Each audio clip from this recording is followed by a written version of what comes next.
Olá, eu me chamo Jorge Elahá, sou analista do IBGE e trabalhei diretamente no censo 2022 e no censo 2010. E gostaria de deixar algumas contribuições na discussão sobre os resultados do censo com relação à religião. É importante observar que o IBGE ele é um órgão de governo, e esse órgão ele é um órgão preocupado especificamente com pesquisas que levem à orientação de políticas públicas. Então não é objetivo do IBGE pesquisar por pesquisar, mas ele dá suporte ao Ministério do Planejamento e ao planejamento dos estados e municípios para a orientação do que fazer para melhorar a qualidade de vida da população. E dentro desse objetivo, as discussões sobre religião não são as maiores preocupações que o órgão tem nesse sentido. Portanto, entre as 40 pesquisas que o IBGE possui, diárias, semanais, mensais, bimestrais, trimestrais, semestrais, anuais, e o censo, que é decenal, a religião ela se apresenta em apenas uma dessas pesquisas, que é o censo demográfico. E é por esta razão que nós, na verdade, não encontramos outras pesquisas do IBGE trabalhando esta questão.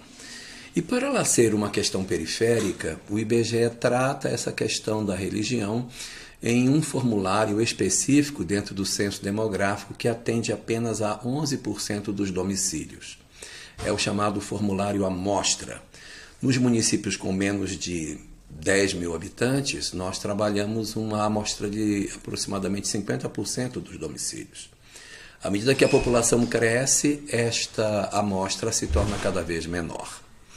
E nós chegamos a um resultado em que, de repente, nas populações acima de 500 mil habitantes, apenas 5% dos domicílios respondem o formulário amostra. E é nesse formulário amostra que está a pergunta de religião. Muitas pessoas dizem, não fui perguntado sobre religião. É verdade, pegou o formulário básico, que é entregue para a grande maioria das pessoas. E a coisa mais importante dentro disso, o IBGE não pesquisa o número de espíritas, nem de católicos, nem protestantes. Ele pergunta o número daqueles que se declaram, ou melhor, ele divulga o número daqueles que se declaram, se autodeclaram como tais. Então nós não temos uma informação segura de quantos são os espíritas, mas nós temos a informação de quantos se autodeclararam espíritas. E esse número ele varia a cada censo que é feito. Eu cheguei até a pegar algumas informações. Em 1950 era 1,7% da população. No censo de 1960, o espiritismo não foi separado, portanto, nós não temos, ele ficou junto com outras religiosidades. Em 1970, ele chegou a ser 2,2%. E no censo de 1980, atenção, o censo de 1980 foi 0,7% da população. E o movimento espírita não se desesperou por conta disso. Em 1991, no censo dessa década, ele foi 1,12%, depois no censo 2000 foi 1,3%, no censo de 2010 foi 2% e agora 1,8%, mais precisamente 1,84%. É muito importante que a gente perceba que esses números eles oscilam e que isso não nos torne uma grande preocupação. Eu ficaria, na verdade, até mais preocupado se nós tivéssemos 30% de pessoas que se declarassem espíritas e o mundo estivesse enlouquecido do jeito que ele está. Então é verdade que nós temos uma redução desse número, daqueles que se autodeclararam, mas há alguns pontos interessantes. O culto afro saiu de 0,3% para 1%. Será que não tem parte daqueles que se declaravam espíritas e que agora se declaram do culto afro, fazendo com que esse número experimente um discreto decréscimo?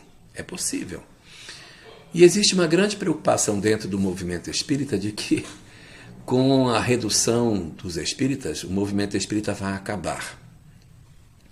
E ainda há aqueles que levantam o perfil etário do movimento espírita. E é verdade, o perfil etário do movimento ele é realmente bem predominantemente marcado pelos aqueles que são mais adultos. E isso vai ficando cada vez mais evidenciado a cada censo. E as pessoas acenam como se de repente isso determinasse o fim do movimento espírita. Isso não é verdadeiro.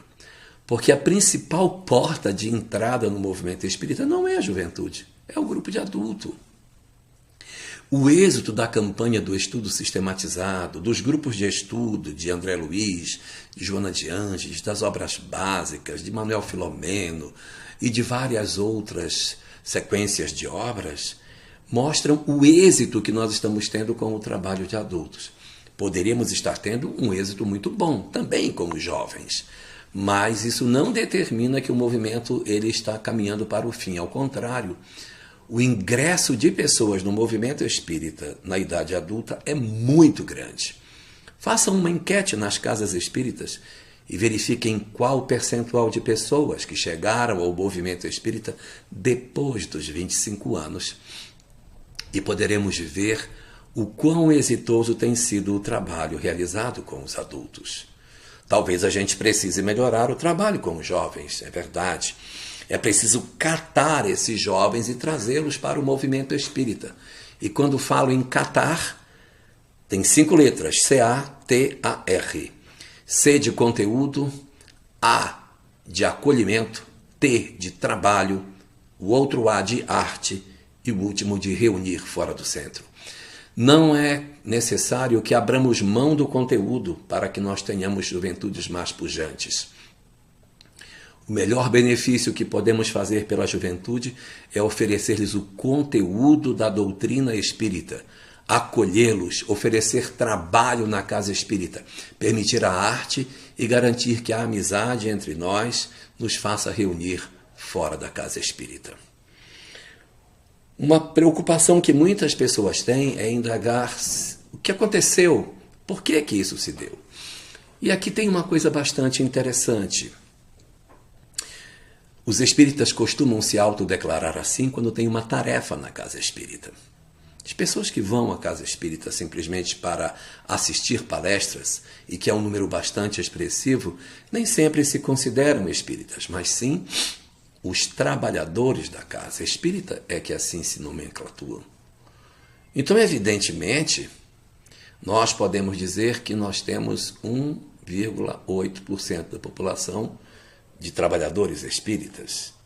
Essa seria uma medida até mais razoável, em função de muitos não se autodeclararem. E como última reflexão, eu queria deixar um ponto para que a gente pense.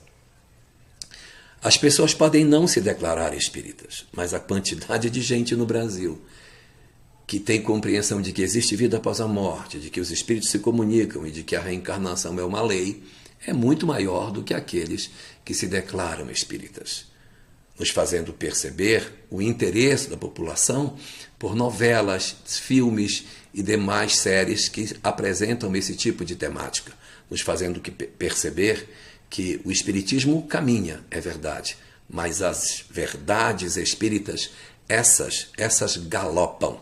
E o mais importante para a consolação da humanidade é que nos apropriemos das verdades espíritas, para que sim, o espiritismo se derrame não como uma doutrina específica, mas como uma verdade que está assentada na lei da natureza e para onde convergirão todos os pensamentos humanos.